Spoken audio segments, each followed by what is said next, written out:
સૌરાષ્ટ્રની અસ્મિતા ન્યૂઝ. ઉમરીઠ બેઠક પર રાજકીય ગરમાવો.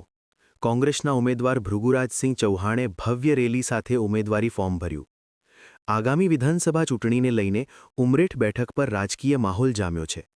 આજે ઉમરેઠ વિધાનસભા બેઠક માટે કોંગ્રેસના સત્તાવાર ઉમેદવાર તરીકે ભૃગુરાજસિંહ ચૌહાણે પોતાના સમર્થકો અને પક્ષના દિગ્ગજ નેતાઓની ઉપસ્થિતિમાં વિજય વિશ્વાસ સાથે ફોર્મ ભર્યું હતું.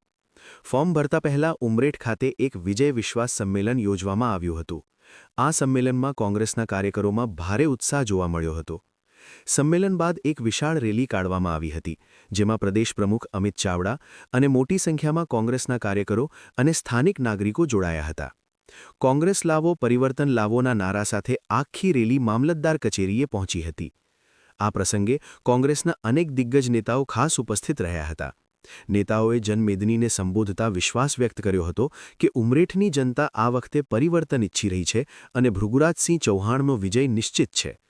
ઉમેદવારી પત્ર ભર્યા બાદ ભૃગુરાજસિંહ ચૌહાણે જણાવ્યું હતું કે તેઓ પ્રજાના પ્રશ્નો અને વિસ્તારના વિકાસના મુદ્દાઓને લઈને મેદાનમાં ઉતર્યા છે